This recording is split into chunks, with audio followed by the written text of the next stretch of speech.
আমি স্কুলে পাঠাইতে পারতেছি না, তার রেজিস্ট্রেশনে টাকা নাই। এই এলাকা, আমি যে জায়গাটা দাঁড়িয়ে আছি, এই এলাকার আশেপাশের মানুষ যেন অর্থের অভাবে ভালো শিক্ষা থেকে বঞ্চিত না হয়, এটা দায়িত্ব আমি আজকে নিলাম। আসলে আজকের এই অনুষ্ঠানে, এটা একটা রাজনৈতিক অনুষ্ঠান না, আমার কাছে মনে হয়েছে একটা পারিবারিক মিলন মেলা, তাই না? একটা পারিবারিক অনুষ্ঠান। এই অনুষ্ঠানের যে বিগত দিনে একটা খেলাধুলার আয়োজন করা হয়েছিল, সেই খেলাধুলায় আমি উপস্থিত ছিলাম, আমি খেলাধুলা দেখেছিলাম এবং খুব ভালো একটা আয়োজন ছিল। প্রতি বছর এই আপনাদের পারিবারিক খেলাধুলার আয়োজন করা হয়, সেটি আপনারা চলমান রাখবেন ইনশাআল্লাহ। আল্লাহ আমাকে বেশ বাঁচিয়ে রাখেন, আমি প্রতি বছরই আপনাদের কাছে আসবো ইনশাআল্লাহ। যে আমরা একটি সুন্দর সমাজ গঠন করতে চাই, যেই সমাজে মাদকের ছোবল থাকবে না, যেই সমাজে মোবাইল জুয়ার কোনো আসক্তি থাকবে না, যেই সমাজের মানুষজন আলোকিত হয়ে তাদের সন্তানদেরকে একটি সুন্দর ভবিষ্যতের দিকে পাঠাবেন। আমরা সেরকমই একটি সুন্দর গড়ার জন্য একটি আলোকিত লালমনিরহাট করতে চাই। সামনের দিকে তাকে নিয়ে যাবে।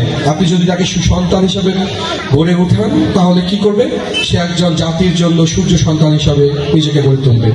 আপনি যদি আপনার সন্তানের প্রতি মনোনিবেশ না করেন, তাহলে কিন্তু কখনোই আপনার ঘর থেকে আলোকিত মানুষ, সূর্য সন্তানরা বেড়ে উঠবে না। এজন্য মায়েদের ভূমিকা অপরিসীম, আপনাদের পরিবারের ভূমিকা অপরিসীম।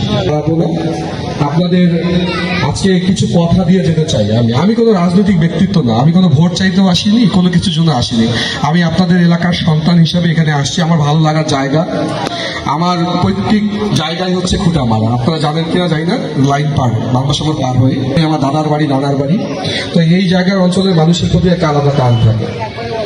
আমার কিছু পদক্ষেপ, যেটা হচ্ছে যে আপনাদের এই এলাকাটা, যারা মনে করবেন যে ঘরে ভালো সন্তান আছে, মেধাবী সন্তান আছে, আমি কথাগুলো বলে যাচ্ছি, আপনারা মনোযোগ দিয়ে শুনবেন। আমার কাছে কেউ চাল ডাল এগুলোর জন্য যেন না যায়। যাবে কি যে ভাই, আমি তো ছোট ভাই, তাই না?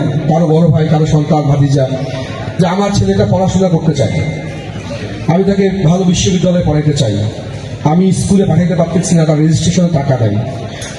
এই এলাকা, আমি যে জায়গাটা দাঁড়িয়ে আছি, এই এলাকার আশেপাশের মানুষ যেন অর্থের অভাবে ভালো শিক্ষা থেকে বঞ্চিত না হয়, এটা দায়িত্ব আমি আজকে নিলাম। আপনাদের যদি 10 জন সন্তান পড়তে চায়, 10টা সন্তান যদি পড়াশোনা করতে চায়, সর্বোচ্চ জায়গায় যে পড়াশোনা করতে চায়, ঢাকা বিশ্ববিদ্যালয়ে পড়াশোনা করতে চায়, ভালো কোচিংয়ে যেতে পারে না, তাই না? অনেকের সন্তান আছে যে অর্থভাবে ভালো কোচিংয়ে যেতে পারে না, যে এইচএসসি পাস করছে, তারপরে যে ঢাকা বিশ্ববিদ্যালয়ে কোচিং করবে, সেগুলোতে যেতে পারে না।